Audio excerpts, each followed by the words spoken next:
What's going on? I just wanted to do kind of a quick intro here. Ethan and I talk about the 20-unit apartment complex that we purchased in September of 2021. We talk about how we found the deal, how we underwrote it and structured it, how we ended up financing the deal, how we repositioned it, and then how we refinanced out, and kind of our plans to continue holding it for the future. I'm sure we missed some things, so definitely let us know if there's questions you have about the deal or the structure, and we're more than happy to answer anything that comes up. Ethan and I just wanted to do a little recording here of the 20-unit apartment complex that we purchased in September of 2021 and just kind of run through the full deal cycle. Ethan and I are both going to kind of chime in here and cover different details of it. We both definitely had more to do with certain aspects, but I'll start with kind of how we found the deal. So we actually texted the owner of this property on a high equity campaign, and weren't specifically targeting larger multifamily properties, but he responded back to us, and we went and walked the property with him. Just really hadn't underwritten a ton of multifamilies at the time, so had a tough time coming up with like an accurate offer to give him. So just, put the ball in his court. He said he wanted $1 million for it, and we didn't really know what to say, but ran it at a high cap rate and said, that doesn't really make sense for us. And he just kept kind of every couple of weeks shooting us a text and worked himself down until eventually got to 750,000. And that's when Ethan and I really said, all right, we should figure out how to underwrite this thing and see if that's a deal or not. Anything to add there, Ethan? I think that pretty much covers it. Yeah, he did a lot of the negotiation on his own there, and at that 750 price point, even with a high cap rate, it did work for us. Yeah. So when we walked it, there were a couple of units vacant. So when we purchased, only, was it 16 out of the 20 units were occupied? That's right. 4 units were vacant, 2 of which used as storage, and 2 were recent tenant evictions, I believe. Awesome. Yeah. And maybe another detail that I think is kind of funny, and it just speaks to how some people respond to different marketing.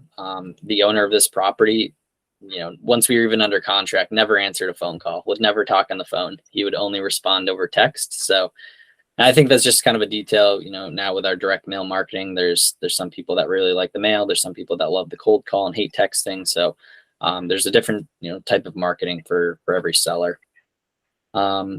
We, started to get into how we underwrote it. So we definitely kind of went to YouTube University for some guidance on how to underwrite based on his financials, and then how we thought we could operate the property, because he was self-managing and we definitely had the intent to bring on a third-party manager, as well as, what we could push rents to as the units were unrenovated, and we definitely plan to go in and, bring them to market.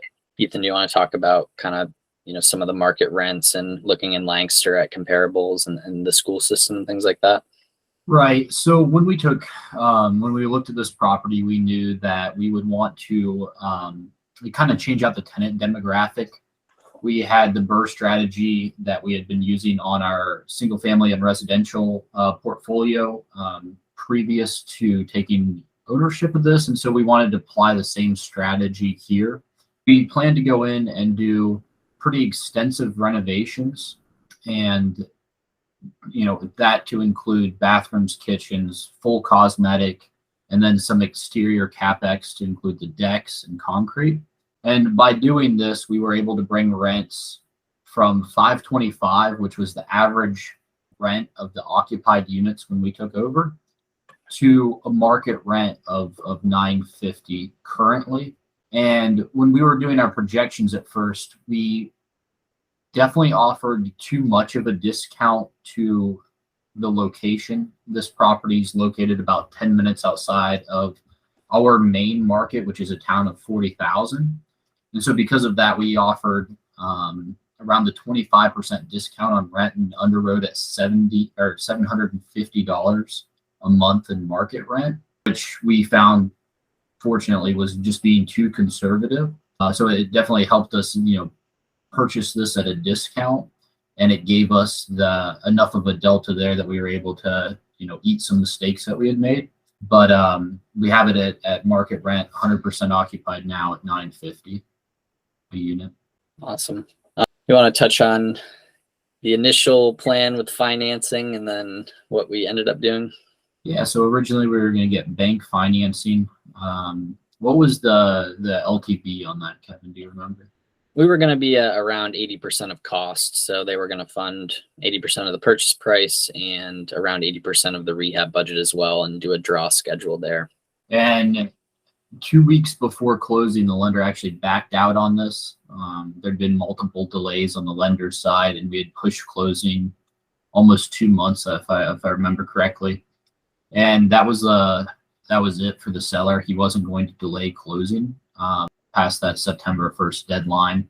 And so that left us in a pretty tough position where we were going to have to, what seemed to us, raise the capital privately to purchase this. And through exhausting our network that we had built at the time, we were able to raise $750 from 2 different lenders, privately structured as debt. So we didn't have to give up equity for this one in that 2-week time frame, and we were able to close on time. And then we raised the renovation budget from a 3rd lender privately without giving up equity. Awesome. Yeah, a couple lessons on the initial lending end. So first off, the lender was not out of Ohio. They weren't familiar with the market. So obviously we didn't really know. They just said they could do it. And so we listened to them unknowingly. They hired an appraiser that was not from the area, not familiar with the area. So when he came out to do an as-is and as-complete appraisal, the as-complete came back really low. Like just really, really low. And that's ultimately what, forced the lender to back out. It's because they didn't see the after repair value. And if I remember correctly, that came back in like the $1.1 million range. And again, we bought the property for $750,000. So they said with a rehab budget there, there's just not, a large enough delta to fund this thing. So that's maybe not necessarily a big deal that the lender was out of state if they had been familiar with the market. And, we're going to push and work with the appraisers and know, what the appraisers are looking for in the area and how to communicate things to them. And that definitely didn't happen. Yes, and on that note, I mean, just to show how unfamiliar the appraiser was with the area, his as-complete rents were $650 for renovated units for this area. And as I said earlier, our current rents are at $950 with the scope that we had submitted to them. It's the same scope we submitted to that lender as the scope that we went forward with. And our rents are $300 above their projected rents, which was what killed the lending on it. Ethan, want to talk a little bit about kind of our initial plan with the renovations and then kind of how we pivoted and some of the headaches there? Yeah, so initially, these photos are what we took over. This complex was built in 1973 and hadn't been updated at all. Only maintenance items that were absolute musts were what had been performed.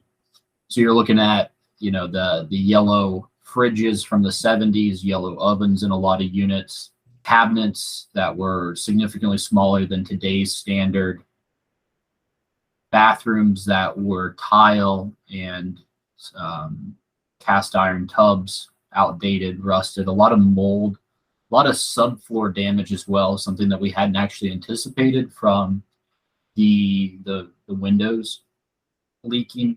There's no essential AC in this complex, just baseboard heat.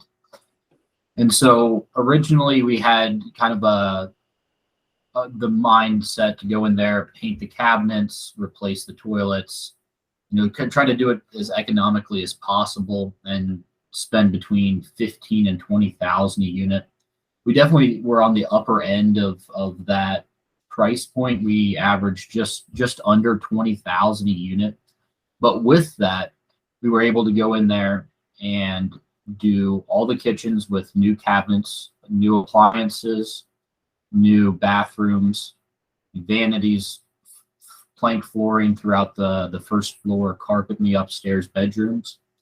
And it turned out really nice. We replaced all the windows that needed replaced. We're going to try to use that actually as like an ongoing maintenance item. As units become vacant, we'll go ahead and replace those windows there. But so we didn't exhaust our rehab budget. We chose not to replace all the windows in the complexes. So you can see here, this is the quality of work we did. In this right-hand photo, you'll see there's a bar there that actually has a nice live edge top. And it turned out really well. We've gotten a lot of good feedback from the tenants that we placed. We expanded the decks on the back as well. When we took over, the decks were about 2.5 feet wide, so not functional at all. There's also a 4x4 storage area that's enclosed on that deck. And so we expanded the deck by 2.5 feet roughly. And now it's a functional space for a family to go sit on the back deck. They have a nice view from back there, grill out.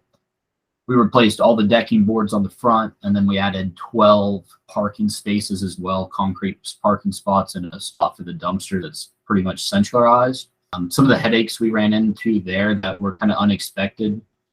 Like I said earlier, this isn't a relatively small town. This isn't a town of 1,500 people. And we had anticipated that the municipality be easier to work with than what they were. They definitely took a lot of opportunities to slow down progress and make it more costly than it had to be. But it was a good learning experience for us as to what to expect out of the municipalities. So anything else there you can think of to touch on, Kevin? Maybe just on the initial contracting end, we had kind of a contractor and, definitely didn't really come through a referral, didn't have a great track record working with him. So that's maybe something that we could have done better. It did take us a few months to really hit the ground and start cranking out the rehabs. So it was probably one lesson, which fortunately now, we do have a really solid crew that we work with. So it's not as much of a concern, but maybe on your first larger project, having a couple different crews or GCs lined up, especially ones that have been referred to you by people that have actually used them, that's going to be huge. So I think that was probably another lesson there. Yeah, that's an excellent point. And to kind of approaching the refinance, so more headaches. And I guess we kind of started the process in spring of 2022 this year, and started talking to a couple different lenders, and had a lender that pitched us on some really solid terms. We started the process with them, ordered the appraisal, had the term sheet executed. Everything seemed to be moving along. We were just waiting to lease up, one more unit and going through the lending process. And ultimately, to boil it down, the lender had never started the process somehow. And we, weren't going to be able to move forward with that lender. They adjusted the terms significantly. Then they said they couldn't do it.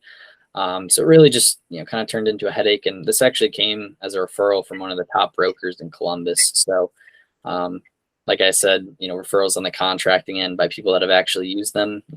Some people are going to refer people over. Maybe it's their friend, but maybe they don't really know the quality of work they do or the quality of person they are. And so that's definitely a lesson that we learned there is trust but verify when it comes to referrals and working with lenders. Yeah, no, it definitely delayed the closing process on the refinance there. But you want to talk about the appraisals and what the terms we got on the refinance are? Yeah, so I do have just a copy of the appraisal here. We ended up working with a broker for Marcus and Millichap, and that was huge for us. He kind of sheltered us from some of the things that the lenders, would try and put you through, but he also put together a really great package and reached out to several lenders to get us the best terms. So some people are definitely opposed to paying that fee. They want to go directly to, the lender. We didn't have any solid relationships directly with banks. So it was definitely helpful to go that route. We should have went that route from the beginning. And, we plan to continue utilizing that fee as well, just because of how advantageous it was for us. So again, this is the appraisal that came back that we used to refinance. So 2.18 was the value October 26th. And then, basically a couple more units. So we have 4 tenants that are in unrenovated units, but wanted to stay. Assuming that those units get renovated, that's where the, completion and stabilization comes from. It's just going to bump the value up by $110,000 per this appraisal. So speak to that very briefly there, Kevin. We actually were able to bump the tenants in existing units from that 525 to now 800 mark. So the tenants that are in the existing units, the units that were in the condition they were, we've mitigated all of the safety concerns, rotted subfloor and mold and whatnot, but they're the same style of unit. as far as being outdated. They're paying $800 a month, where our renovated units are paying $950 on average. So. Yeah, and they've seen what we've done with the complex, and like Ethan mentioned, kind of upgraded the tenant classes there. So it's just a higher quality or standard of living overall. And so the tenants that remained were on the upper end of that, and so they kind of have respected what we've done with the place, appreciate it, and don't mind paying the increased rent amount to stay in a place that they like. To go into kind of 2023 projections, so this is something that we had put together through the rest of 2022 into 2023 for the lender. We are actually closer to 19,000 for our rental income, just because we have been able to push some tenants or place some tenants at the 975 mark and beat the 950. But overall, the net operating income that we've been able to kind of achieve, going into 2023, is just over $140,000.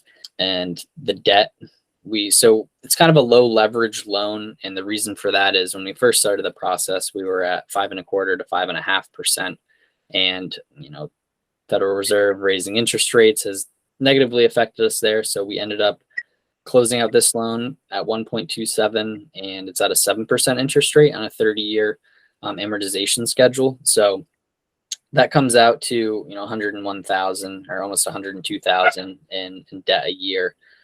So subtracting that out from the NOI, we've basically got a property that we personally own 100% of between the two of us. We don't have any other investors, and our net is just over 40,000 there. Ethan, you want to touch on anything else here? Yeah, and so for that 1.27, to talk about that slightly, that paid off the two initial lenders that went on the acquisition of the property, along with that third lender that funded all of the renovation work. So as Kevin said, we were able to actually BRRRR this 20 unit and pay off the private debt that we had received for the purchase and rehab, and maintain 100% ownership, no money in the deal ourselves, with 40,000 a year in income. So that's pretty exciting for us, and this is one of the projects that really opened our eyes to the scalability and the value of commercial real estate. So this property, although we mentioned it's in a small town right outside of like a county seat, which is Lancaster and Fairfield County, Ohio, it does fall inside of the Columbus MSA. So it does qualify for full leverage for Freddie and Fannie products, which is non-recourse debt. So next time rates come down, we do have the intent to order another appraisal. They'll go off of, at that point, the full stabilized value. And we'll be able to, depending on where rates fall, up to 80% of the value at that point, as long as we can hit a 1.25 debt service coverage ratio. And that'll allow us to, put the property away for 10 years, essentially on a fixed rate. And that's definitely, what we plan to do. Hopefully pull out even more equity at that point in time, depending, again, rates are 5% again, that would certainly be ideal. But anything else to touch on there, Ethan?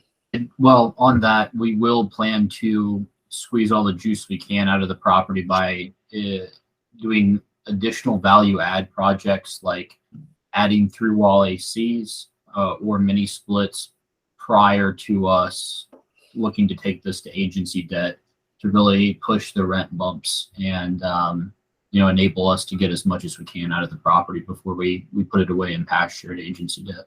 Absolutely. Do you want to we'll run through kind of like reiterate some and maybe some new lessons on the finding it end. We just took action. Like we didn't own anything substantial. We had a couple rentals at the time. So I think ultimately just boils down to taking action and, talking to people. And in this case, it came from direct to seller marketing from a text, but that doesn't mean calling, mail, other avenues can't work as well. So I think that's one big lesson, is just to take action. Ethan, anything on like the finding it or underwriting it end?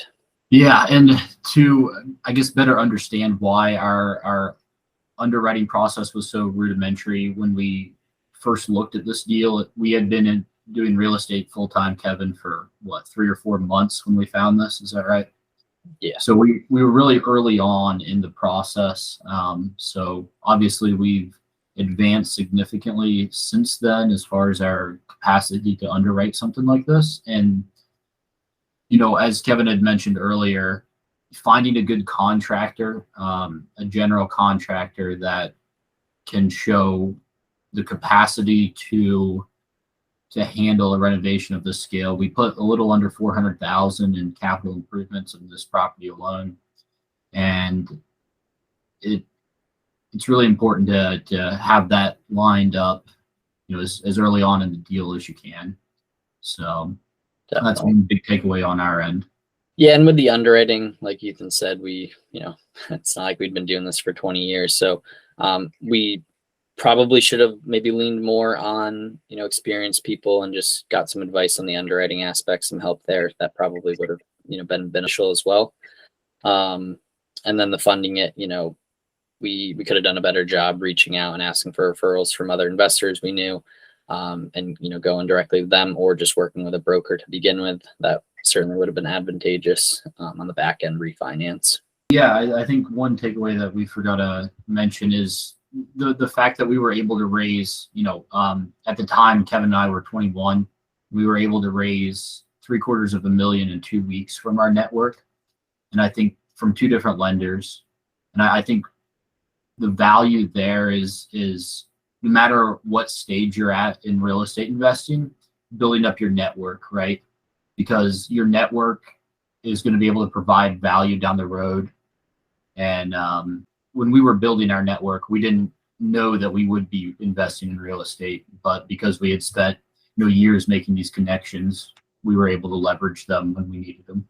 And just to kind of speak to the power of real estate, like we've obviously shared a ton of things we screwed up with this deal, and you know, by buying real estate in general, like discounted opportunities, by going direct to seller, that just yielded the opportunity to make a ton of mistakes, and everything kind of still works out in the end. So definitely.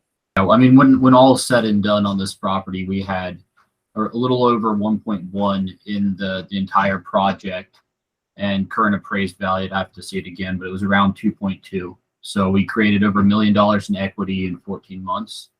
And real estate allows leverage of both time and money there. And this was a good experience to see that firsthand.